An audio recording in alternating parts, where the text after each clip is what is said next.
ಸ್ಕೂಲಿಂದನೇ ನಾವು ಕೆಲಸಕ್ಕೆ ಬರುವ ತನಕ ಯಾವ ತರಹ ಧರ್ಮಾಚರಣೆಯನ್ನ ಮಾಡಬೇಕು ಅಂತ ಒಂದು ಪ್ರಶ್ನೆ ಇದೆ.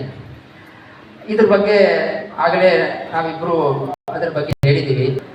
ಒಂದು ಇದರಲ್ಲಿ ನನಗನ್ಸೋದು, ಮಕ್ಕಳು LKG UKG ಅಥವಾ ಅದಕ್ಕಿಂತ ಮೊದಲು ಮನೇಲೇ ಇರ್ತಾರೆ, ಆಮೇಲೆ ಶಾಲಾ ಕಾಲೇಜುಗಳಿಗೆ ಹೋಗ್ತಾರೆ, ಅಲ್ಲೆಲ್ಲ ಡಿಗ್ರಿ ಮುಗಿಸಿ ಕೆಲಸಕ್ಕೆ ಹೋಗ್ತಾರೆ. ಅವರಿಗೆ ಯಾವ ರೀತಿಯಲ್ಲಿ ಧರ್ಮಾಚರಣೆಯನ್ನ ಅವ್ರು ಮಾಡಬೇಕು ಅಂತ ಹೇಳೋದಕ್ಕಿಂತ ಮುಂಚೆ ತಂದೆ ತಾಯಿಗಳು ಯಾವ ರೀತಿಯಲ್ಲಿ ಧರ್ಮಾಚರಣೆಯನ್ನ ಮಾಡಬೇಕು ಅಂತ ಅವರು ತಿಳ್ಕೊಳ್ಬೇಕು. ಯಾಕೆ ಅಂದರೆ,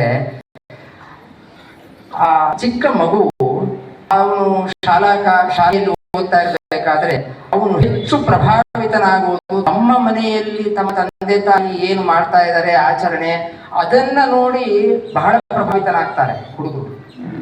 ಅಥವಾ ಅವ್ರನ್ನ ನಾವು ನಮ್ಮ ಜೊತೆಗೆ ದೇವಸ್ಥಾನಕ್ಕೆ ಕರ್ಕೊಂಡು ಹೋಗೋದು, ಅಥವಾ ಯಾವ್ದಾದ್ರು ಪ್ರವಚನಗಳಿಗೆ ಕರ್ಕೊಂಡು ಹೋಗೋದು, ಅಥವಾ ಮನೆಯಲ್ಲೇ ಈಗಂತೂ ನಾವು ಹೋಗ್ಲೂ ಬೇಕಾಗಿಲ್ಲ, ಊಟ ಕೂತಿರ್ಬೇಕಾದ್ರೆ ಅಥವಾ ಇನ್ನೇನೋ ಮಾಡ್ತಿರ್ಬೇಕಾದ್ರೆ ನಾನು ಸುಮಾರು ಜನ ನೋಡಿದ್ದೀನಿ. ಊಟ ಮಾಡ್ತಾ ಇರ್ಬೇಕಾದ್ರೆ TV ಹಾಕೊಂಡು ಯಾವುದೋ ಮೂವಿ, ಯಾವುದೋ ಒಂದು ಸೀರಿಯಲ್ ನೋಡಿ ಊಟ ಮಾಡ್ತಾ ಇರ್ತಾರೆ. ಅದ್ರ ಬದಲು ಯಾವುದೋ ಒಂದು ಪ್ರವಚನವನ್ನು ಹಾಕಿ ಊಟ ಮಾಡಬಹುದು. ಆದ್ರಿಂದ ಮಕ್ಕಳು ಯಾವ ರೀತಿಯಲ್ಲಿ ಧರ್ಮಾಚರಣೆ ಮಾಡಬೇಕು ಅಂತ ಪ್ರಶ್ನೆ ಇದ್ರೆ, ಮೊದಲು ತಂದೆ ತಾಯಿಗಳು ಯಾವ ರೀತಿಯಲ್ಲಿ ಮನೆಯಲ್ಲಿ ಧರ್ಮಾಚರಣೆಯನ್ನು ಮಾಡ್ತಾ ಇದ್ದಾರೆ ಅಂತ ಪ್ರಶ್ನೆ. ಆದ್ರಿಂದ ಅದನ್ನ ಅವರು, ಅಂದ್ರೆ ಮನೆಯಲ್ಲಿ ನಾವು ಇಬ್ಬರು ಆವಾಗಲೇ ಹೇಳಿದಂತೆ ಮನೆಯಲ್ಲಿ ಸಂಸ್ಕಾರ ಚೆನ್ನಾಗಿದ್ರೆ ಮಕ್ಕಳು ಭಾರಿ ಪ್ರಭಾವಿತರಾಗ್ತಾರೆ. ಅದರಷ್ಟು ಪ್ರಭಾವಿತರಾಗುವುದು ಅಂದ್ರೆ ಅವರು 20 ವಯಸ್ಸಿನ ತನಕ ಮನೆಯಲ್ಲಿ ಯಾವ ಸಂಸ್ಕಾರವನ್ನು ಕೊಡ್ತೀವಲ್ಲ, ಅದರಿಂದ ಅವರ ಪ್ರಭಾವ ಎಷ್ಟಿರುತ್ತೆ ಅಂದ್ರೆ, ಅವರು ವೃತ್ತಿ ಕೆಲಸಕ್ಕೆ ಸೇರ್ಕೊಂಡ ಮೇಲೂ ಕೂಡ ಆ ಪ್ರಭಾವ ಕಂಟಿನ್ಯೂ ಆಗುತ್ತೆ. ಆದ್ರಿಂದ ಇದಕ್ಕೆ ಉತ್ತರ ಇಷ್ಟೇ, ಮನೆಯಲ್ಲಿ ತಂದೆ ತಾಯಿಗಳು ಕೂಡ ಆ ಸಂಸ್ಕಾರವನ್ನ ಮಕ್ಕಳಿಗೆ ಕೊಡಿಕೆ. ನಾ ಆವಾಗಲೇ ಹೇಳಿದೆ ಅಲ್ವಾ, ಆಚಾರಸ್ಥವ ಸಾಧೂನಾ. ಇನ್ನೊಂದು ಕೆಲವು ಕಡೆ ಇನ್ನೊಂದು ಪ್ರಶ್ನೆ ಬಂದಿದೆ. ಅದು ನಾನು ಅಂದ್ರೆ ಅವರು ಯಾರೋ ದೊಡ್ಡವರು ಹೇಳ್ಕೊಂಡಿದ್ದಾರೆ, ನಾನು ಅಷ್ಟು ಧರ್ಮಾಚರಣೆ ಮಾಡ್ತಾ ಇಲ್ಲ, ನನ್ನ ಮಕ್ಕಳಿಗೆ ನಾನು ಕಲಿಸ್ಬೇಕು, ಅದು ಹೇಗೆ ಮಾಡಬೇಕು ಅಂತ. ಅದಕ್ಕೆ ಪ್ರಹ್ಲಾದರಾಜರು ಭಾಗವತದಲ್ಲಿ ಹೇಳಿದ್ದಾರೆ, ಕೌಮಾರ ಆಚರೇತ್ ಪ್ರಾಜ್ಞಃ ಧರ್ಮಾನ್ ಭಾಗವತಾನಿಹ ಅಂತ.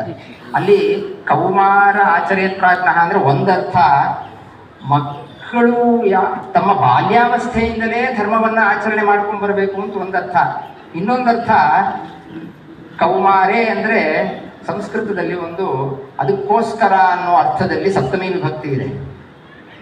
ಕೌಮಾರೆ ಅನ್ನೋ ಸಪ್ತಮಿ ವಿಭಕ್ತಿ. ಅದಕ್ಕೋಸ್ಕರ ಅಂದ್ರೆ ಮಕ್ಕಳಿಗೋಸ್ಕರ ನೀವು ಧರ್ಮಾಚರಣೆಯನ್ನು ಮಾಡಿ ಅಂತ ಅರ್ಥ. ಅದಕ್ಕೆ ಅಂದ್ರೆ ತಂದೆ ತಾಯಿಗಳು ಮಕ್ಕಳು ಕಲೀಲಿ, ಮಕ್ಕಳು ಇದರಿಂದ ಪ್ರಭಾವಿತರಾಗಲಿ ಅನ್ನುವುದಕ್ಕಾದರೂ ಧರ್ಮಾಚರಣೆಯನ್ನು ಮಾಡಬೇಕು ಅಂತ ಅನ್ನೋ ಅರ್ಥನೂ ಇದೆ ಆ ಶ್ಲೋಕಕ್ಕೆ. ಆದ್ರಿಂದ ಒಟ್ಟು ಆ ಮಕ್ಕಳು ಬಾಲ್ಯಾವಸ್ಥೆಯಿಂದಲೇ ಧರ್ಮಾಚರಣೆಯನ್ನು ಮಾಡ್ತಾ ಬಂದರೆ ಅದು ಖಂಡಿತ ಪ್ರಭಾವ ಬೀರುತ್ತೆ. ತಂದೆ ತಾಯಿಗಳು ಅದಕ್ಕೆ ಅವರು ಗಮನವನ್ನು ಕೊಟ್ಟು ಅವರು ಧರ್ಮಾಚರಣೆಯನ್ನು ಮಾಡಬೇಕು. ಧರ್ಮಾಚರಣೆ ಅಂತ ಕೂಡಲೇ ನಾನು ಆವಾಗಲೇ ಹೇಳಿದೆ, ಧರ್ಮ ಅಂದ್ರೆ ಏನು ಅಂತಲೇ ನಾನು ಹೇಳಿದ್ದೀನಿ. ಸಾಮಾನ್ಯ ಧರ್ಮ ಅಂತ ಇದ್ದೇ ಇದೆ. ಸುಳ್ಳು ಮಾತಾಡದೇ ಇರೋದು, ಕಳ್ಳತನ ಮಾಡದೇ ಇರೋದು, 10 ಲಕ್ಷಣಗಳನ್ನು ಮನುಸ್ಮೃತಿಯಲ್ಲೇ ಹೇಳಿಬಿಟ್ಟಿದ್ದಾರೆ. ಅದಲ್ಲೇ ಆ ವರ್ಣಕ್ಕೆ, ಆಶ್ರಮಕ್ಕೆ ಧರ್ಮಗಳನ್ನು ಮನೆಯಲ್ಲಿ ಮಾಡ್ತಾ ಬಂದರೆ, ವಿಶೇಷವಾಗಿ ಆಚಾರ್ಯರು ಸದಾಚಾರ ಸ್ಮೃತಿ, ಕೃಷ್ಣಾಮೃತ ಮಹಾರ್ಣವ, ಇಲ್ಲೆಲ್ಲ ಹೇಳಿರೋದು ಮ್ಯಾಂಡೇಟರಿ ಮಿನಿಮಮ್. ಏಕಾದಶಿ ಆಚರಣೆ ಆಗಿರಬಹುದು, ಅಥವಾ ದಿನ ದೇವರ ಪೂಜೆ ಮಾಡುವುದು, ಸಣ್ಣದಾಗೆ ಒಂದು 1/4 ಗಂಟೆಯಲ್ಲಿ ದೇವ್ರ ಪೂಜೆ ಮುಗಿಸ್ಬೋದು. ಈ ತರಹ ಒಂದು ಧರ್ಮಾಚರಣೆಯನ್ನು ಮಾಡ್ತಾ ಬಂದರೆ, ಹೊರಗಡೆ ತಿಂದೇ ಇರೋದು, ಈ ಥರ ಎಲ್ಲ ಧರ್ಮಾಚರಣೆಯನ್ನು ಮಾಡ್ತಾ ಬಂದರೆ ಮಕ್ಕಳಿಗೂ ಅದರಿಂದ ಪ್ರಭಾವ ಬೀರುತ್ತೆ.